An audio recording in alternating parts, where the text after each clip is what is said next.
ಯಲ್ಲಮ್ಮ ಗುಡ್ಡಕ್ಕೆ ಮತ್ತು ಶ್ರೀಸಂಗಿ ಕಾಳಮ್ಮ ಗೊಡಚಿ ವೀರಭದ್ರೇಶ್ವರ ರೈಲು ಸೌಲಭ್ಯ ಒದಗಿಸುವ ಕುರಿತು ದಿನಾಂಕ 7/2/2026ರಂದು ದಾಂಡೇಲಿಯಲ್ಲಿ ನಡೆದ ರೈಲು ಉದ್ಘಾಟನೆ ಸಮಾರಂಭಕ್ಕೆ ಆಗಮಿಸಿದ ರಾಜ್ಯ ರೈಲ್ವೆ ಸಚಿವರು ವಿ ಸೋಮಣ್ಣ ಅವರಿಗೆ ರೈಲ್ವೆ ಹೋರಾಟ ಸಮಿತಿಯ ಅಧ್ಯಕ್ಷ ಕುತುಬುದ್ದೀನ್ ಖಾಜಿ, ನ್ಯಾಯವಾದಿ ಶ್ರೀ ಬಿ.ಡಿ. ಹಿರೇಮಠ, ರೈತ ಮುಖಂಡ ಸುಭಾಷ್ ಶಿರ್ಬೂರ್ ಅವರ ತಂಡ ಭೇಟಿ ಮಾಡಿ ಮನವಿ ಅರ್ಪಿಸಿದೆ. ಮನವಿಯಲ್ಲಿ ಬಸವ ಎಕ್ಸ್‌ಪ್ರೆಸ್ ಅನ್ನು ಲೋಕಾಪುರದವರೆಗೆ ವಿಸ್ತರಿಸಿ ಮತ್ತು ಪ್ಯಾಸೆಂಜರ್ ರೈಲು ಪ್ರಾರಂಭಿಸುವುದು, ಕುಡಚಿ ಅವರಿಗೆ ಪೂರ್ಣ ಪ್ರಮಾಣದಲ್ಲಿ ತೀವ್ರಗತಿಯಲ್ಲಿ ಕಾಮಗಾರಿ ನಡೆಸಲು ಒತ್ತಾಯಿಸಿ ಮತ್ತು ಲೋಕಾಪುರ, ರಾಮದುರ್ಗ, ಸೌದತ್ತಿ, ಧಾರವಾಡ ಹೊಸ ರೈಲು ಮಾರ್ಗ ಅನುಷ್ಠಾನಗೊಳಿಸಲು ಮನವಿ ಮಾಡಲಾಗಿದೆ.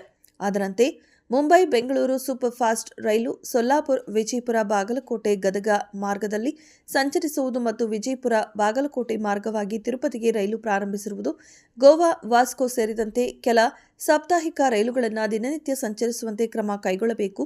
ಕೆಲವು ರೈಲುಗಳ ಮಾರ್ಗಗಳನ್ನು ವಿಸ್ತರಣೆ ಮಾಡಲು ಮತ್ತು ಅನೇಕ ಬೇಡಿಕೆಗಳ ಮನವಿ ಮತ್ತು ಕುತುಬುದ್ದೀನ್ ಖಾಜಿ ಸಲ್ಲಿಸಿ ಮಾನ್ಯ ಸಚಿವರನ್ನ ಯೋಗ್ಯ ಕ್ರಮ ಜರುಗಿಸಲು ಒತ್ತಾಯಿಸಿ ಮನವಿ ಸಲ್ಲಿಸಿದ್ದಾರೆ. ಈ ಸಂದರ್ಭದಲ್ಲಿ ಮಾನ್ಯ ಉಚ್ಚ ನ್ಯಾಯಾಲಯ ಧಾರವಾಡದ ನ್ಯಾಯವಾದಿಗಳಾದ ಬಿ.ಡಿ. ಹಿರೇಮಠ, ಮಾನ್ಯ ಸಂಸದರಾದ ವಿಶ್ವೇಶ್ವರ ಕಾಗೇರಿ, ರೈತ ಮುಖಂಡರಾದ ಸುಭಾಷ್ ಶಿರ್ಬೂರ್, ಗಣ್ಯರಾದ ಮೈನುದ್ದೀನ್ ಖಾಜಿ ಮತ್ತು ಅನೇಕರು ಉಪಸ್ಥಿತರಿದ್ದರು. ಜಿಲ್ಲಾ ವರದಿಗಾರರು ಅಸ್ಲಾಂ ನಿಪಾಣಿ. ಕ್ಷಣ ಕ್ಷಣದ ಸುದ್ದಿಗಾಗಿ ವೀಕ್ಷಿಸಿ ರಾಷ್ಟ್ರಧ್ವನಿ ನ್ಯೂಸ್ ಕನ್ನಡ.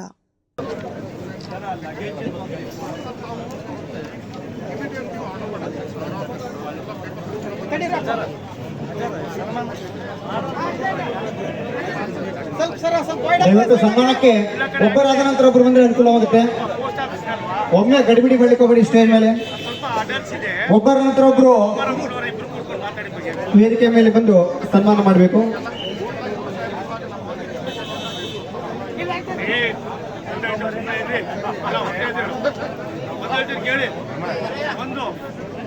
ಇಷ್ಟೆಲ್ಲ ಕೆಲಸ ಆಗ್ತಾ ಇದೆ, ಹಾಕಿರೋದು ತೃಪ್ತಿ ಪಡಿ.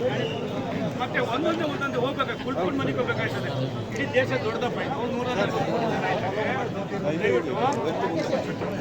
ದಾಳಿ ಒಂದು ಕೈನಾದ್ರೂ ನಡೀತಾ ಇದೆ. ಸ್ವಲ್ಪ ತಡ್ಕೊಳ್ಳಿ, ನೀವು ಎಲ್ಲ ನೀವು ಆಸೆ ಪಡಬೇಡಿ, ಒಂದೊಂದೇ ಮಾಡೋಣ.